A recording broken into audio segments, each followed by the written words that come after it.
Baruch Hashem, it is day number 313 of our daily study of Rambam, Sefer, HaMitzvos. And in the 3 chapters a day study track of Mishnah Torah, we are beginning a new book, Sefer Shoftim, the book of Judges, which is all about jurisprudence.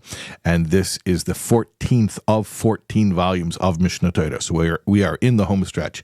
As I mentioned, today is day 313. There are 339 days total of the 3 chapters a day study track of Mishnah Torah, which corresponding to that, we have 339 days of studying Sefer HaMitzvos. So that's 26 days left until we have our Siyum, until we celebrate completing all of the mitzvahs, and then we will start again back from the beginning with God's help. Okay.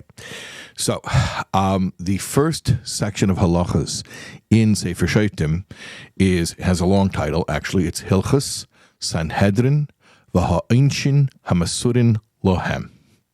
The laws of Sanhedrin. Sanhedrin is the high court or supreme court, and the punishments that are given over to them, meaning the punishments that they have the jurisdiction to administer. That's the name of these halachas, and today we're studying chapters 1, 2, and 3 in the 3 chapters a day study track of Mishnah Torah.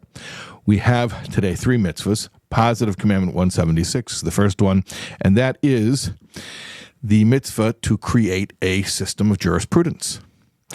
You may recognize these words from a Torah portion, which is entitled Shoftim, which means judges, which is the same name as this book, Shoftim. And these words are like this: Shoftim v'shoitrin, judges and officers, titen lecha, you should place for yourself, b'chol sharecha, in all of your gates. That means that there has to be a system of law, of judges and officers who can enforce the law in every place where Jews live.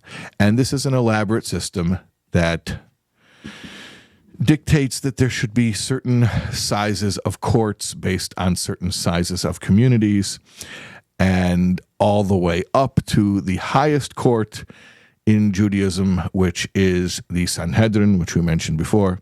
In fact, it's in the name of the title of this section that we're learning right now.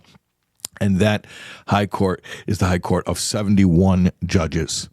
70 judges plus the Nasi, the president who presides over the Sanhedrin, and that is located in the Beis HaMikdash, in the Holy Temple in Yerushalayim, Yer HaKodesh, in the holy city of Jerusalem. Negative Commandment 284 is the prohibition against appointing an unqualified judge. A person may have other qualities that you admire. Maybe even they are genuinely admirable qualities, but that's not relevant. You can only appoint a judge who is competent in the law. That's his job, is to know Torah law. That's the criterion. Okay, don't appoint an unqualified judge. Positive Commandment 175 is the mitzvah to abide by majority rule.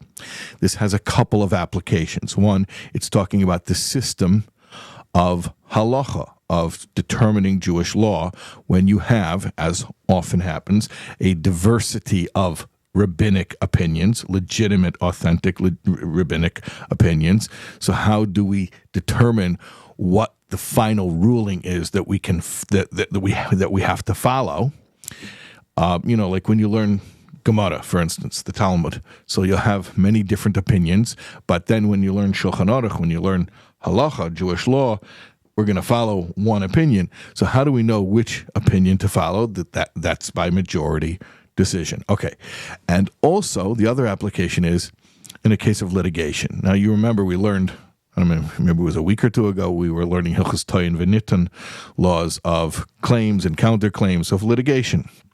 So again, if litigation goes before a panel of rabbi judges, so the ruling should follow the majority of opinions. Those are our mitzvahs for today. We will see you for more tomorrow, God willing.